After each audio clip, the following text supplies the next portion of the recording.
It all started back in 1975, just over a decade after Hurricane Hattie devastated the old capital. In a spirit of revival and patriotism, 40 Belizeans came together with a spark of inspiration to bring back life to the 10th of September celebrations through a vibrant road march. Among them was Sully Arguelles, now 79 years old. Back then, she was in her late 20s and full of energy, helping to shape what would become one of Belize's most beloved traditions, the Carnival Road March. It was like after the hurricane, the spirit of performing and street dancing had gone to nothing. We weren't parading anymore as we used to in bunches and just the People's Parade. And Mr. Henry and I, in that committee of 40, decided that we needed something to boost up the morale and bring back the colorful 10th of September that we knew. So what was the answer to reviving the spirit of the 10th? Simple. They took it to the streets with music, movement, and pure energy.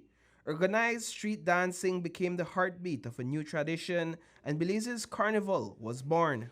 And that's how we started, with nice street dancing and pretty music.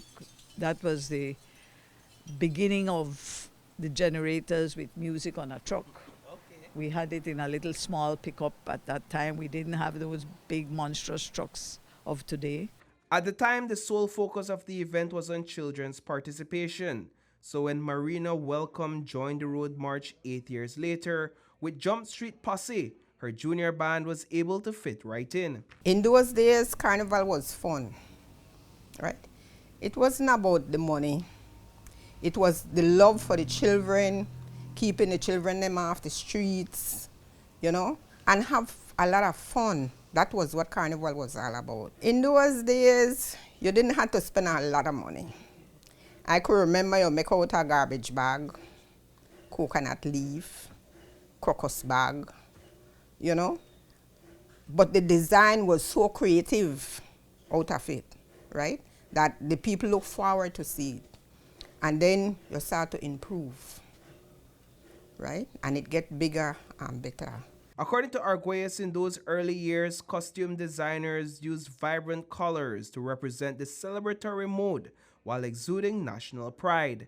She was a strong advocate for conservative costume designs and dance moves during the parade.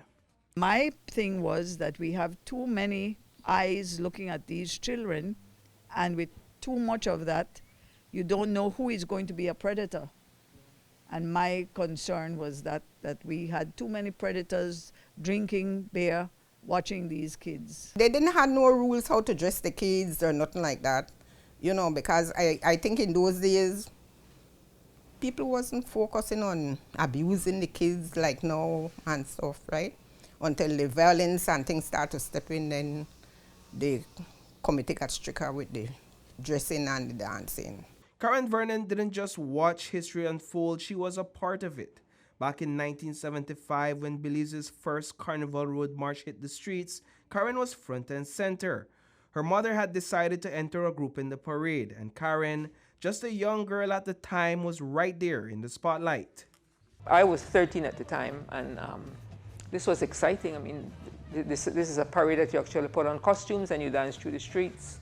And that first year, we were butterflies. I don't remember the name of the group or the theme, but we were butterflies, and we were very modestly dressed, and we had black wings, and there were different color circles on the wings. So we portrayed butterflies. And I remember even before we moved off from Courthouse Wharf, our costumes were starting to rip apart. You know, they were sewing and pinning and gluing and putting stuff back together, but we didn't care. You know, we were ready to dance through the streets and have fun. When Belize's Carnival Road March first hit the streets, it wasn't about trophies or cash prizes.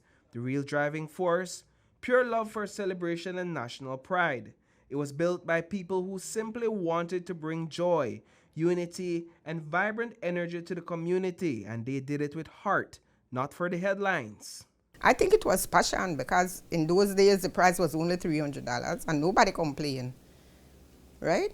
We were good. We did it for the fun, for the celebration of the 10th. We all wanted, I personally wanted a nationalistic spirit.